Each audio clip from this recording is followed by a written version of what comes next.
us. But it's only going to work that way if that Constitution has a voice. Right. That Constitution has to have a voice. And that voice has to come from we, the people. It's not going to come from our leaders in government, because when they draw attention to the Constitution, they're drawing attention to the rules that they've been breaking. So don't expect it to come from them. Yeah. It's up to us. Change doesn't come at the ballot box. Gandhi once said, be the change you hope for. If this country's going to change, it's only going to change because we, the people, say it's going to change. Not because some guy in a White House or somebody wearing a black robe behind a bench says it's going to change. This country's going to change. It's going to change because we, the people, said it's going to change, just like it changed in 1776. Proposition C, the Healthcare Freedom Act. The federal government is attempting to make a claim of ownership over our ability to choose our own health care. Everybody here who's a Missouri resident, registered voter in Missouri, needs to make sure that we are at the ballot box on August 3rd so we can stand up and push back against an out-of-control federal government. Yeah. It's our ability to send a message to them and tell them again, like we often need to, you are not the king of us. Right. You do not have that right, you have not that authority anywhere. Congress has not that authority in Article 1, Section 8.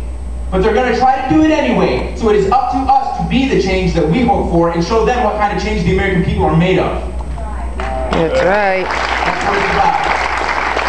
Proposition C. And what that's going to do is, instead of the federal government compelling us, forcing us to buy their insurance product, all Proposition C is really going to do is make sure it's called the Healthcare Freedom Act. Why? So it's because it's going to make sure that we have the freedom reserved to us to choose whether or not we want to be part of their program or part of our own program.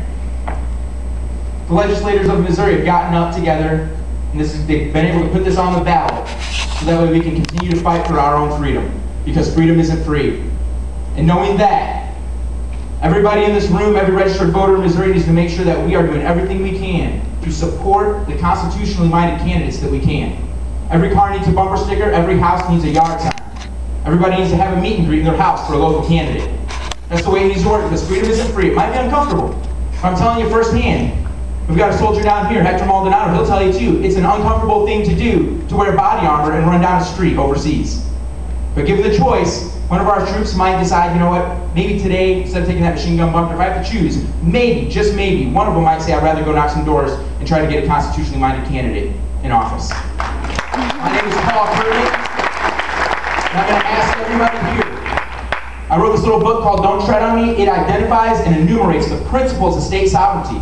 Everywhere from Article 1, Section 3, Article 1, Section 8, Article 2, Section 2, 4, Section 4, the 9th Amendment, the 10th Amendment, but just different places in the Constitution. It's a good thing just to have in your library, but the very, very first chapter talks about what individual sovereignty is, and I'm telling you, every American teenager needs to read this first chapter in here.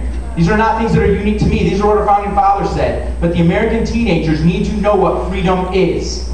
They need to know that freedom is something that comes from God, and they need to know why we have governments. Otherwise, like Hitler said, once he has our youth, he has all of us. That's what Hitler said. Yeah. So we need to make sure that freedom has our youth, and nobody else. Not anybody making a campaign promise, but we need to make sure that our youth are grounded in the principles of liberty and freedom. Go through those doors and on the right, and there's a stack of these books. I'm going to ask everybody here to buy one. If nothing else, just give it to a teenager. My name is Paul Curtman. Thank you very much. I really appreciate the opportunity to come here and speak to you.